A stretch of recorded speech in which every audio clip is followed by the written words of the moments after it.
Coming up on MovieBuff, they've dusted off the USS Enterprise for a brand new adventure in Star Trek. It's Robert Pattinson, but not as you know him, in Little Ashes. And Michelle Pfeiffer bags a toy boy in Cheri. I couldn't believe it when the bartender told me who you are. Calling all die-hard Trekkies and all those who've never watched or had the inkling to watch a single episode of Star Trek. The biggest film to come out of Hollywood so far this year has arrived, and it's a must-see for all. Your father was captain of a starship for 12 minutes. He saved 800 lives. I dare you to do better.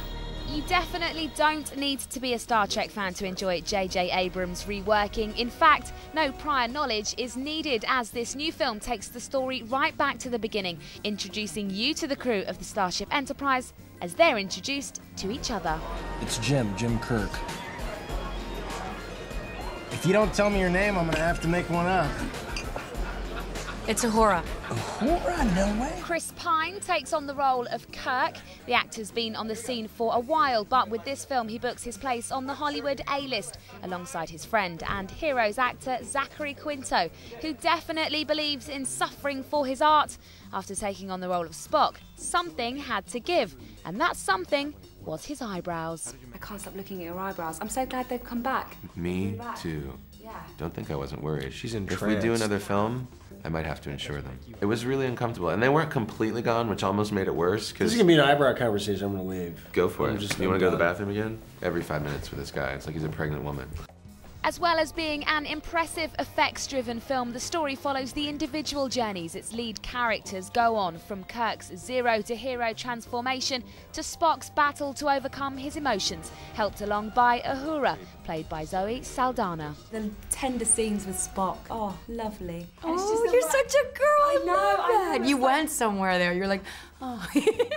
While your enjoyment and understanding of the film doesn't rely on you having seen the original series, in fact, director Abrams wasn't actually a fan, there are bits which will appeal to those who watch the TV show, including Leonard Nimoy's reprisal of his role as the older Spock, something the Star Trek fans on set, including Simon Pegg, who plays Scotty, were all very excited about. Yeah, meeting Leonard was amazing, because we were just sort of in a rehearsal room and he came strolling in with his hat on and shook everyone's hand. And it was, that's Leonard Nimoy! So how high-pitched was the scream when you went outside? Yeah, Only dogs could hear it.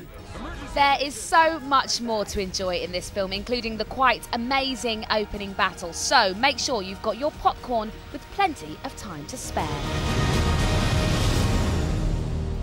I've been practicing all morning. You did it. You just got There it. you go. You don't have to go. Why do you? Live long. What do I do with my thumb? Yeah, the thumb is out. The thumb is out. Yeah, like that. Just gentle. Just really not No tension. No tension. Oh. Just calm. Really easy. Breathe through it.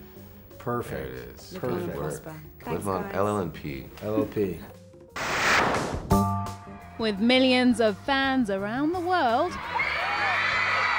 it's possible one or two wouldn't mind seeing Robert Pattinson getting his kit off, but they probably didn't expect it to be quite like this. If casting the Twilight heartthrob doesn't draw attention to Little Ashes, then his gay love scenes no doubt will. The indie film follows the life of Spanish painter Salvador Dali, starting with his arrival at university. Studying? Fine art. Clearly. And his relationships with a group of fellow artists, including Federico Garcia Lorca. The pair shared a passion which went beyond their work, but was frowned on in 20s and 30s society, even by some of their own friends. He screams queer from every orifice. Keep your voice down, Louis.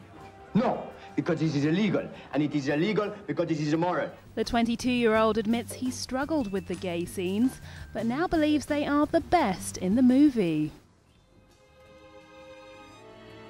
Well, they're definitely the raciest. Filmed in and around Barcelona by director Paul Morrison, Little Ashes scores plenty of points on looks and style, with incredible attention to the period detail. It also features a stunning score.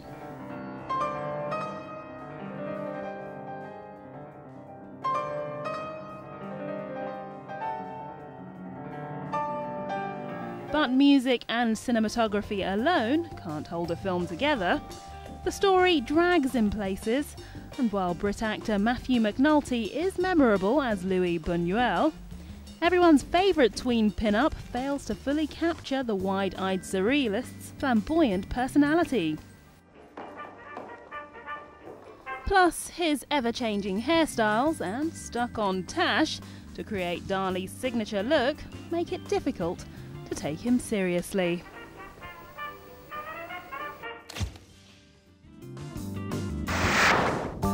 Cheri! So exhausted all the time. I said you don't look at all well. I'm probably making a fool of myself. But then again, why not? Life is short. Now, somebody had to play Rupert Friend's lover. Oh, I know. And it was somebody you. had to do it, yeah. It's a tough life. Yeah. I suffered through it. Was he sweet to work with? Really sweet, and really funny, and really, really smart, and obviously very talented. You and your mother have been cooking this up for months. Why are you giving me a hard time? Because you're a coward.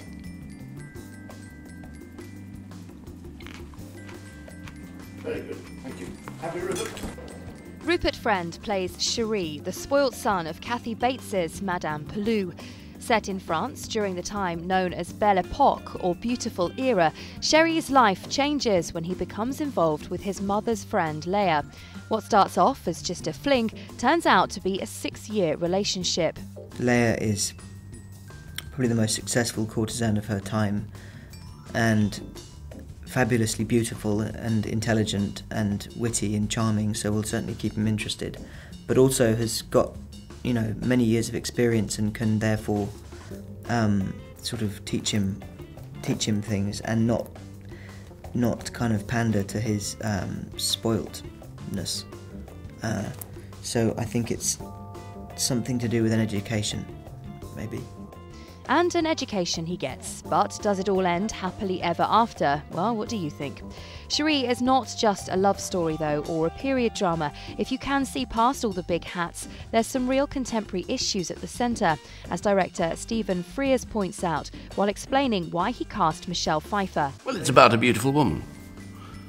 And since you could make a case out that, you know, she's sort of the most beautiful woman in the world, isn't she? Or maybe she was. That's being unkind. You know, it's about beauty.